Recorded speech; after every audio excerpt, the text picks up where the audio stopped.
You're watching Maryland Politics here on TV Free Baltimore.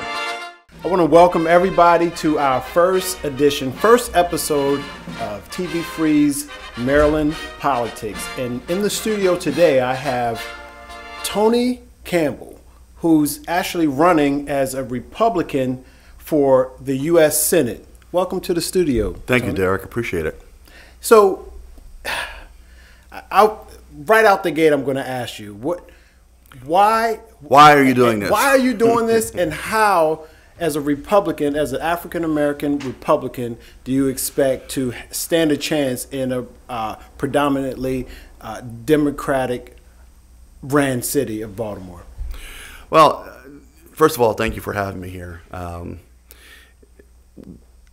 The reason why I'm running, there's three things I can lay on as far as reasons. One is that I guess politics, personal, and policy. The politics of it is I teach politics at Taos University. I've been there for about 13 years, and so I've been involved in Republican politics since Ellen Sarbary's second run in 1998. And I've always had this thought experiment that an African-American conservative could win statewide. That the numbers, the margins would bear that, if you kept your margins in Eastern Shore, Western Maryland, Southern Maryland, and, Hartford, Anne Arundel, and Baltimore County, then you can offset whatever margins that you lose by, if you can do 75-25 or 80-20 in Prince George's, Baltimore City, and Montgomery County, then you have a shot of winning statewide. So that's kind of and that's in the gubernatorial turnout, right? Presidential elections or gubernatorial elections are a little bit different as far as turnout because of the top of the ticket and the energy that race usually brings. So given the numbers as they are in a gubernatorial election, I've always thought that would be possible. And then on top of that, we're not the blue state that people think that we are. The last 2 of the 3 governors are Republicans. Which tells me that if we have the right candidate, the right message, and the right time, conservative Democrats and independents will vote for a Republican candidate.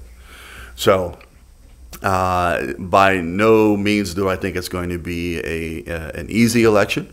I think that the incumbent, Senator Cardin, is I think he's being pushed on a couple different angles. I don't think that Chelsea Manning doesn't drop into this race, fresh from, being commuted from her sentence, without thinking that Ben Cardin is vulnerable from the progressive side of the Democrat Party. So I think there are opportunities, especially in 2018 in President Trump's midterm election, to define who we are as Republicans and conservatives and why our message means something to people. How does it make their people's lives better? And so that's the first part of it. It's the politics, the sheer numbers of how a statewide race is actually, how it plays out numbers-wise. Personally, I've been around since Ellen Sarbary's second run in 1998, so this is my first rodeo. And one of the things that I know for certain is that when this race gets tight and when whoever is on the Democrat side versus Governor Hogan, the race card will be brought up. And when they'll be talking about, we're going to turn back the clock and women are not going to have any rights and we're going to be very draconian and we're going to outlaw all bunch of things because we just don't like people and we're Republicans. And that fear usually works. It worked against Bob Ehrlich. It worked against Ellen Sarbary. I'm glad that Governor Hogan in his race in 2014 didn't accept that narrative and just kept on with the message of the economy and talking about changing Maryland and making it stronger. But that will come up again. And so what I hope to do as the Republican nominee for U.S. Senate is to call the other side call them out on their stuff, on that narrative, on that crap is what they're going to try to pull. So that's the personal side of it. And then the policy, there's a couple things that I'm very concerned about, education being one of them. I profess like I know stuff, being a teacher. Professor. And so there's K-12 issues. We need to do a better job of being responsible, being constitutionally responsible for the children that are under our care, and to make sure that things that happening in especially in the Baltimore metropolitan region, where you've got the Baltimore County superintendent being indicted for 4 counts of contract manipulation. You got the issues going on with Baltimore City. In Prince George's County, you don't even know what the test scores say and how that stuff is being manipulated. But I think it's our responsibility as adults to call out other adults, and if they're not doing their job, then they need to go. The education of our kids mean that much. I'm not here to hold hands for adults who are not doing their jobs. Higher education is a different story. That's kind of what I know. I think that the way that we do higher education is a 20th century model in a 21st century world. That if an institution is taking dollars from government dollars or our tax dollars in several ways, research grants and that funding stream, tuition, and how the government subsidizes tuition costs or student loans in that way, and capital budget costs, as far as building new buildings. And so at least 3 different funding streams that they're getting from the government and from our tax dollars. And yet they still raise tuition rates, and yet we have students that are graduating with degrees that they really can't use in the workplace because they're doing another job, and they're saddled with 6 figures of student loan debt. So who's really making out there? Yeah. Right. So higher education is an important position that we're going to take a stand on. And there's a couple other ones. There's property and what I think, as far as being conservative, what does that mean for people in their lives? Talking about generational wealth and building that wealth and building that legacy, not about the money that you have in a pocket, but what you can do with it. Talking about, if we're really talking about self-determination and limited government and that kind of conservative piece and of our ideology, how does that really impact people's lives? So those are the kind of things that we're going to focus on in the campaign. It's going to be interesting. We're going to do the things we need to do. We're already reaching out, getting endorsements, calling people, asking for money and raising money. We've got to do that. Yeah. And that's kind of what you have to do when you're campaigning. Well, it seems like an excellent cause. Your stance, your platform is amazing. You're hitting, to me, you seem to be hitting on all the right points and all the right needs. You mentioned a lot. It's almost like I don't know where to start. You mentioned Trump's election, which was something a lot of people didn't expect to happen. So I guess as a conservative yourself, you were able to kind of step back and look at the broad picture of how someone like a businessman mogul Donald Trump could get elected. What was your take? I predicted that, actually. Did you predict it? So I was. It was so funny. So there's about a week before the election, I was talking to some of my colleagues, and and of course most of my colleagues are left of center. That's university campus, and we're talking about the election, and I'm like, well, Trump's going to win. Like, I don't think so. Like, I traveled through Ohio, Pennsylvania, because I'm originally from Pennsylvania, and went back home, and there were no Hillary Clinton signs in Western Pennsylvania. None. Bill Clinton owned Western Pennsylvania. Pittsburgh. He owned Pittsburgh. And there was no Hillary Clinton signs in Western Pennsylvania, Eastern Ohio. And what really ticked it off, got me really thinking about this, it was about 3 days before the election. I'm driving down Prairie Parkway, and usually every 10 feet there are signs saying, vote for the Democrats, vote for the Democrats, vote for the Democrats. No signs. Prairie Parkway, one of the major thoroughfares in Baltimore City, not one sign that said Hillary Clinton. Now, that tells me that the support was weak. Yes. But more importantly, I think it tends to show what what I've always thought we do in this country is that we do a pendulum shift. So, pulling on my political scientist hat here for a second, instead of the candidate hat, please do. Is that we go from a Jimmy Carter to a Ronald Reagan, a H.W. Bush to a Bill Clinton, a Clinton to a George W. Bush, and then Bush to Obama, and Obama to Trump. So, but you don't have a President Obama unless you had 8 years of George W. Bush, and you don't have a Donald Trump unless you have 8 years of Barack Obama. And so then our country kind of gets tired of whatever that status quo is, and then pendulum shifts to the other side. So we've had almost 50 years of the same thing. So what I thought that there would be an outsider. I supported Ben Carson, Dr. Carson, during the primary until he dropped out, because I thought it was going to be an outsider, because we've done the same thing.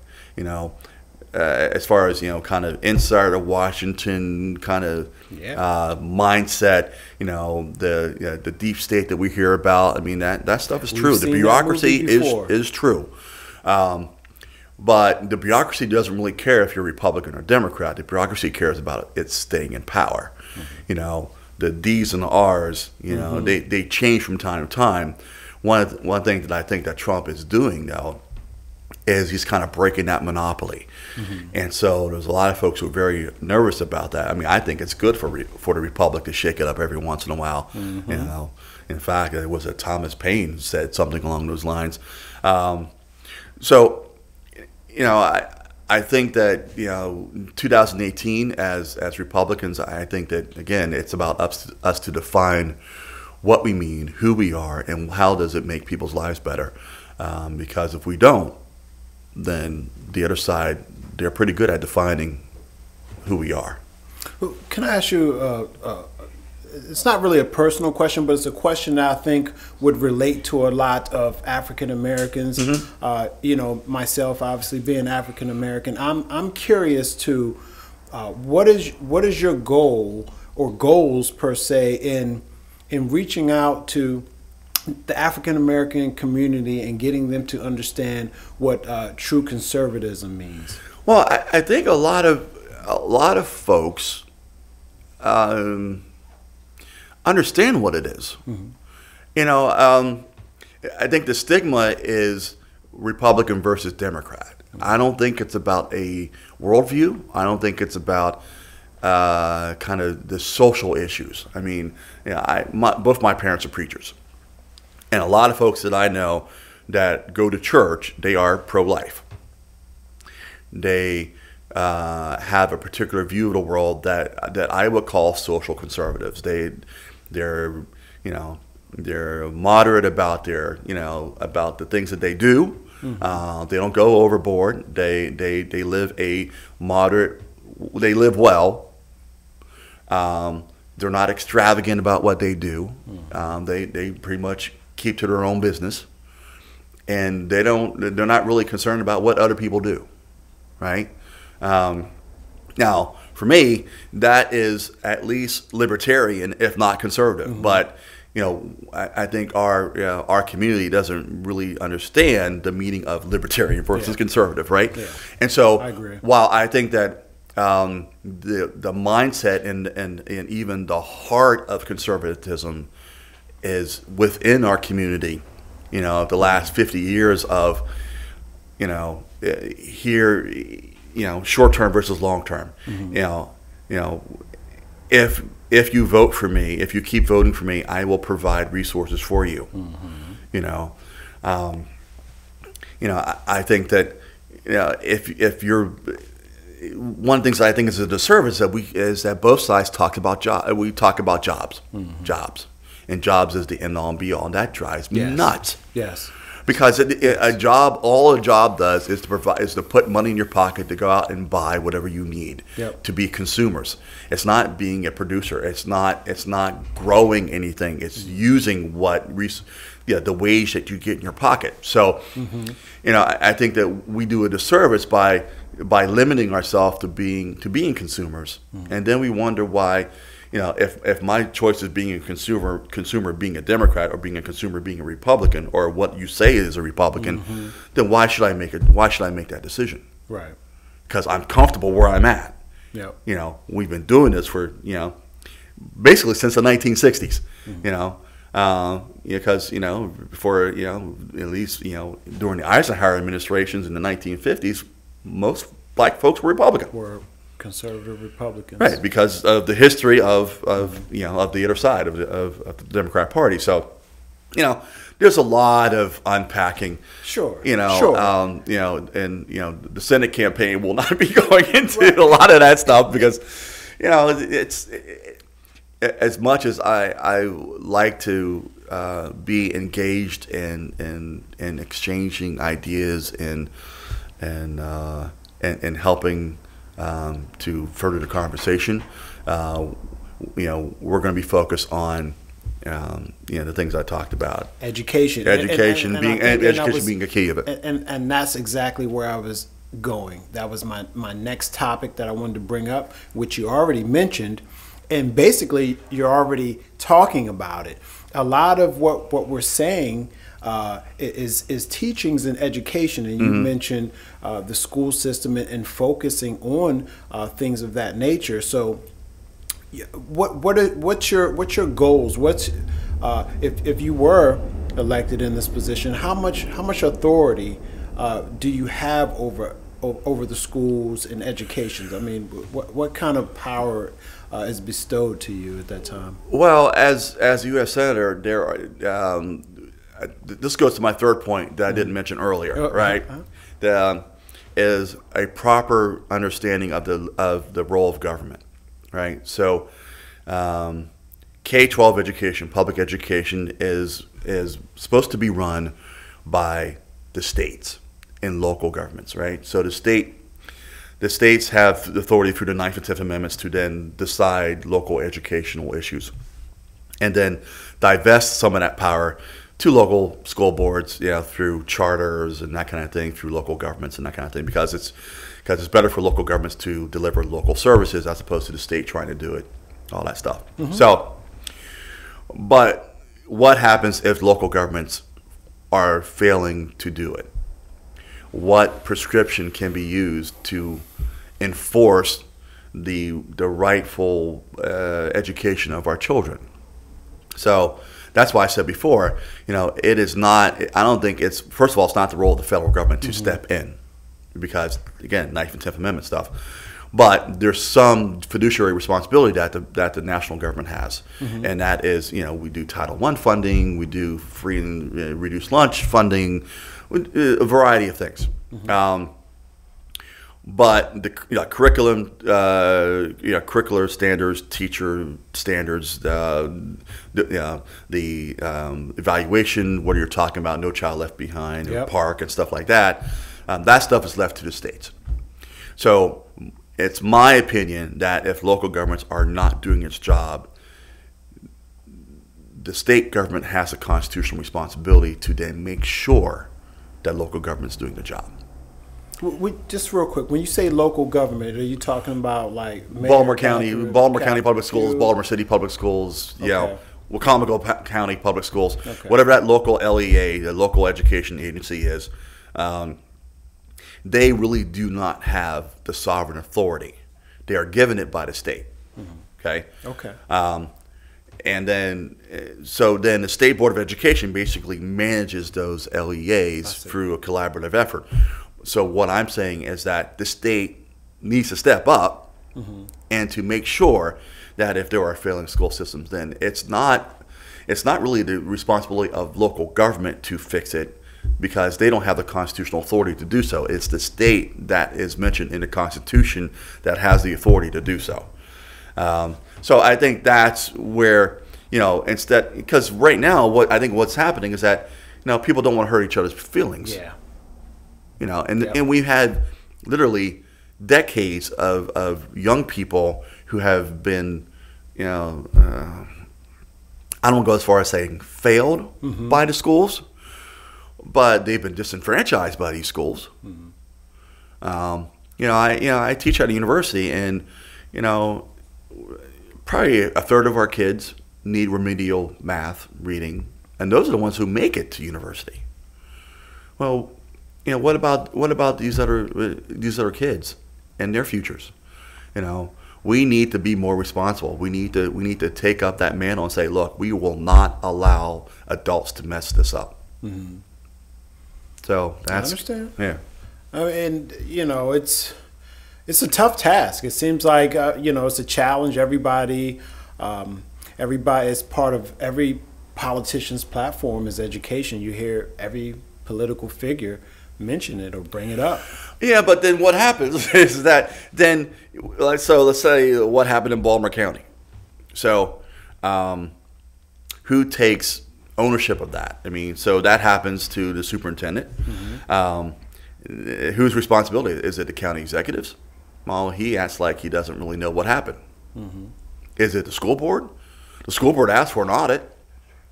4 members of the school board, 5 members of the school board, the school board of Baltimore County. I'm not talking about average voters. Right. Folks who sit on the school board asked for an audit, couldn't get it. They couldn't get the audit. So what that tells me is that this bureaucracy that exists. Mm-hmm. I mean, somebody knows something. Otherwise, why wouldn't you let the school board see to get an audit?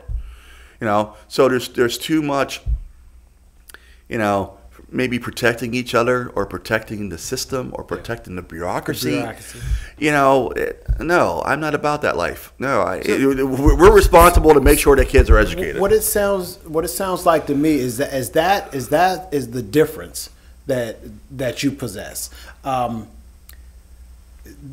There has to be something different personified in order for it to be received properly by constituents or likely constituents. Yeah. There has to be something glaring that pops out and it just catches everybody's attention, and which leads me to the question. And it catches people's attention, but unfortunately, there's not the leadership to push that through.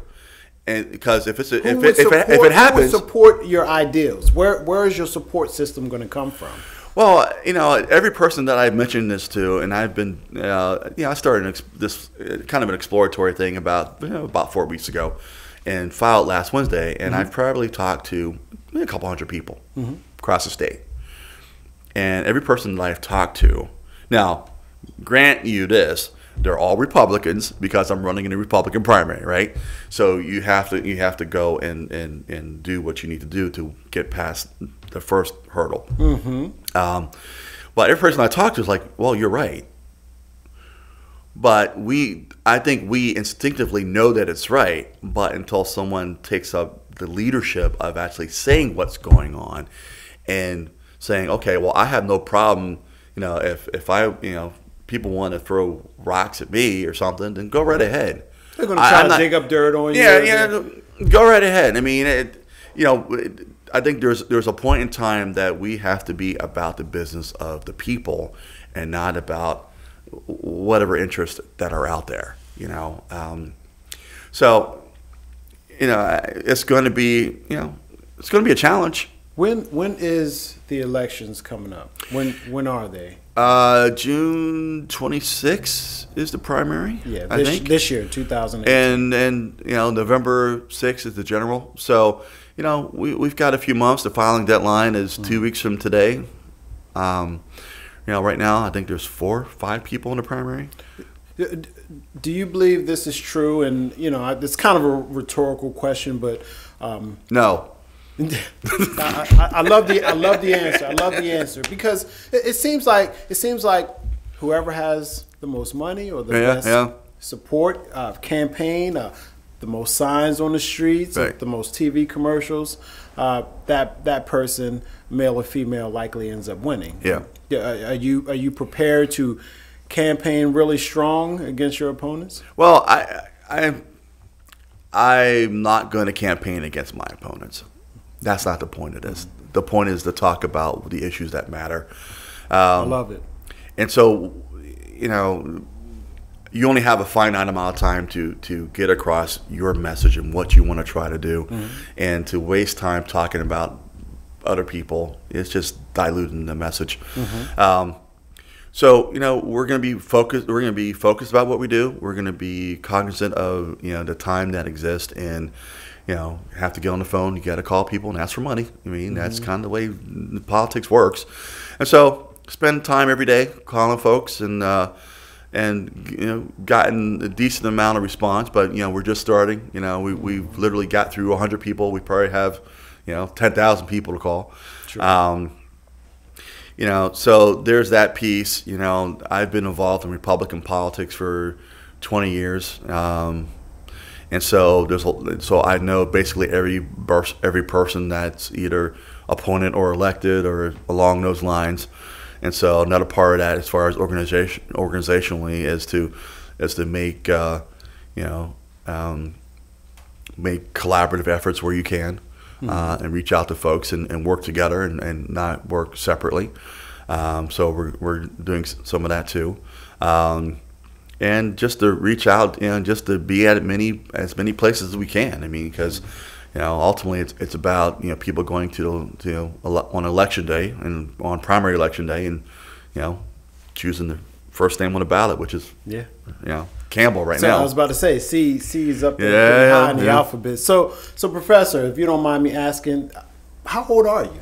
52. 52 years old. 52. Young man still. So that's awesome. I'm asking because you appear to be young. You appear to be in great shape. It seems like you got a lot of great positive years ahead of you to continue this mission. So regardless of what happens in this election, it appears and sounds to me that you won't be giving up anytime soon. No, I mean it's been 20 years, and unlike other folks, this isn't a flash in the pan. I chose to be Republican because I believe in the tenets of the Republican Party. This isn't personality. This isn't me trying to stroke my ego. But I do have confidence that I'm going to win. I'm not doing this because I just want to be a name on a ballot. Just kind of there's a Republican filling a seat kind of filling a ballot kind of thing. I looked at the numbers. I've been looking at it for almost 20 years. I teach politics. Mm-hmm. I profess like I know something about it, and so this isn't just a gamble.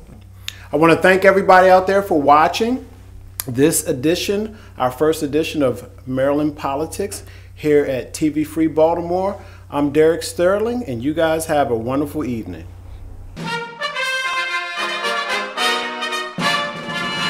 You're watching Maryland Politics here on TV Free Baltimore.